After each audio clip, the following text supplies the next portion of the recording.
Nonstick பேனல்லாம் பார்த்துட்டு அப்படியே வர வழியில பார்த்தீங்கன்னா, இந்த மாதிரி சில்வர் பாத்திரம் எல்லாமே வச்சிருந்தாங்க. இதுல எனக்கு என்ன ரொம்ப பிடிச்சிருந்துச்சுன்னா, எல்லாத்துலயும் கோல்டன் கலர்ல கைப்பிடி வந்து குடுத்துருந்தாங்க. பார்க்கறதுக்கே ரொம்ப அழகா இருந்துச்சு.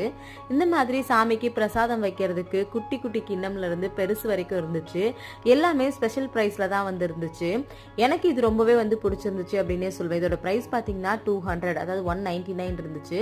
இதுல 3 செட்டு பவுல் மாதிரி வந்து இருந்துச்சு. ரொம்பவே கியூட்டா இருந்துச்சு.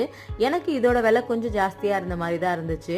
இது வந்து பாத்தீங்கன்னா 649. ஆனா என்னால ஒத்த கையில தூக்கவே முடியல, அந்த அளவுக்கு வந்து வெயிட்டா இருந்துச்சு. இந்த மாதிரி நிறைய கடாய் வந்து வச்சிருந்தாங்க, நிறைய வெரைட்டிஸ் வந்து இருந்துச்சு. எல்லாமே ரொம்ப வெயிட்டாவே வந்து இருந்துச்சு. இது எல்லாத்தையும் ஃபுல்லாவே வந்து சுத்தி பார்த்துட்டே வந்து இருந்தேன். எனக்கு இதுல இருந்த எல்லாமே வந்து ரொம்ப பிடிச்சிருந்துச்சு. இதுல உங்களுக்கு எது ரொம்ப பிடிச்சிருக்கு அப்படின்றத மறக்காம சொல்லுங்க. அதே மாதிரி வந்து பாத்தீங்கன்னா, நான் போன தடவை விருகம்பாக்கம் டிமார்ட்க்கு வரும்போது இது எல்லாம் எதுவுமே இல்லை. இந்த தடவை எல்லாமே புதுசா வந்திருக்கு. சூப்பரா இருக்கு.